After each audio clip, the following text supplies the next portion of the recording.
Sega.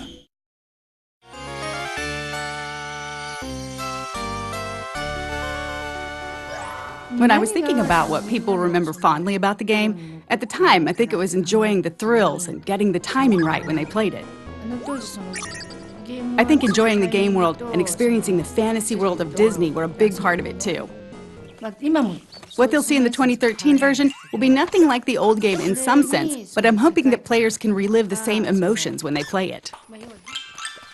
It's taking something that was very iconic in the 16-bit era and thinking, well, how can we take something that was really special, really worked well, was one of the most iconic games of its time, and actually try and explore that in new ways with the technology. And you have to be very mindful of what made the original so successful and why people loved it, and try and bring that forward without it being just, literally a one-for-one remake.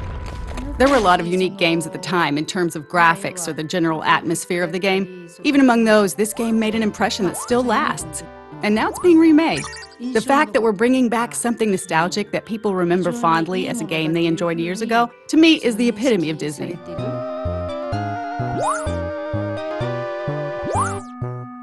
The original game, it just had a lot going for it. I think even the name Castle of Illusion was something cool, straight away Castle of Illusion says, oh, what's that? Oh, what's inside that castle? And then you've got Mickey Mouse, biggest character in the world, so straight away you're like, oh, that's awesome, we're going to play Mickey Mouse through this Castle of Illusion. And it innovated on all levels, camera, control, platforming, and I think the core gamers absolutely loved it.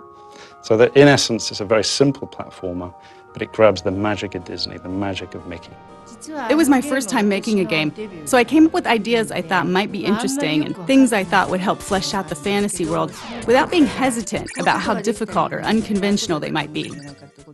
In that sense, I think that helped us make a unique game. First, the animation was unique, in that it used a remarkable number of frames in the animation for its time. We tried to use as many techniques from film animation as we could. Also, we put a lot of energy into the backgrounds for its time, packing in as much as we could given the memory constraints.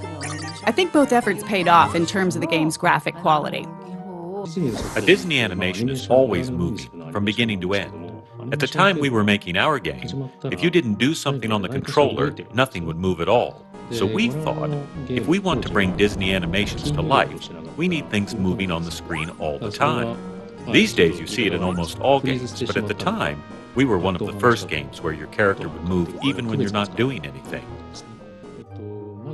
The amount of memory, or VRAM, that we had to work with at the time was really tiny. You need memory to make good, rich animations, but the way VRAM had been used prior to that point wasn't very well suited for animations like that. So we worked with the programmers to rebuild the system from the ground up to let us focus more on the animations. Once we got the animations where we wanted them, we adjusted the character's movements pixel by pixel for a better feel when the player controls him. When we were told to make a Mickey Mouse game, I didn't want to make a game that was just about Mickey being cute.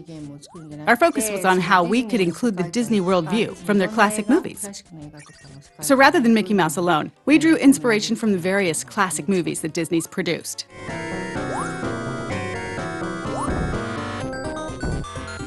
Games at the time were 8-bit or 16-bit, so there wasn't really a lot of room to work with. Most people in the industry weren't putting a lot of work into graphics or creating animations that conveyed a lot of character emotion. When we watched Disney movies and Mickey, it seemed like such a waste to take the fluid animations and beautiful backgrounds and turn them into pixelated graphics. So I think we put a lot more work into the graphics than any other title at the time. When we were making the Dragon Boss for the Candy stage, we couldn't figure out what to use for the dragon's body. Someone from Sega's US office sent us some licorice as a suggestion.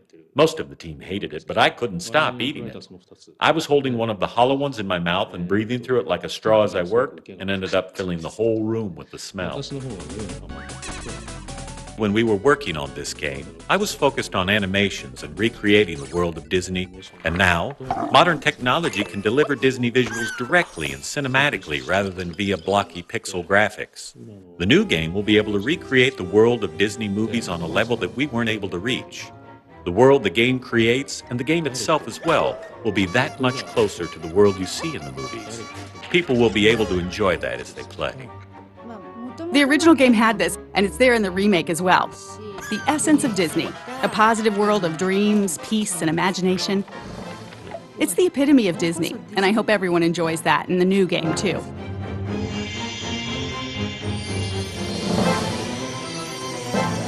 We're very fortunate to be still working with the original producer of the game. I don't think many other studios have ever had that opportunity. Sega actually approached us about this a number of times, so I've seen prototypes and ideas from other developers as well. But with SSA's prototype, it took me back to when I was working on the original game. It reminded me of things I was feeling at the time, or what was going through my head as I was working on it. That's a wonderful thing, and it made me really want to work with them. The prototype we delivered was actually to be presented to the producer of the original game. There is nothing like that as a goal to motivate a team and then to fly a lot of that team over to Japan and present live. I myself was quite nervous. I've heard that the producer was very tough, very talented. She did the original game. We were there in the meeting, everything was quiet. She walks in, everybody's very nervous. It went phenomenally well. She was happy, she was laughing, she enjoyed what we did to Mickey. For us to change the mechanics, we have to be very cautious. We can't steer too far away from the feel of Mickey, and we can't go too retro, because there were technology constraints in those days on what you could do with Mickey. So we've analyzed the feel of Mickey, the jump heights, the inertia, the turn, on the edge of a cliff, and we've been able to just knock it out of the park, all the animations, and now we're challenged by the feel of Mickey. So we feel we can move from the retro to retro plus. We can do more of what I think the gamers in those days would have loved because of our technology. It's more lifelike, it's more fun.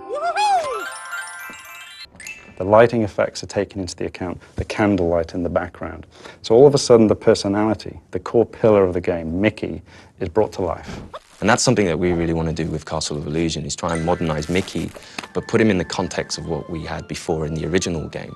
And our challenge then is to try and improve the animations, the look and feel of Mickey, the characters around Mickey, the environments that he's in, and even the music score is a massive part of that whole Disney package. Primarily, we're able to do a lot more with the sound effects, the mixing, the environmental effects. I mean, these are all things that we come to expect without realizing it. If a fan of the original picks up and plays the new Castle of Illusion, I think they're going to be really surprised. I think they're going to feel like this is Castle of Illusion, and I think we've played a few little tricks on them along the way. And I think if they're looking out for those things that they remember, they're going to see them and a few extra as well. That's the thing I'm most nervous about. When people who've played the game before get their hands on the new game, what will they think? I can't wait to find out. It's expressed in a completely different way, but the essence is the same. So I hope the enjoyment they experience from it is the same.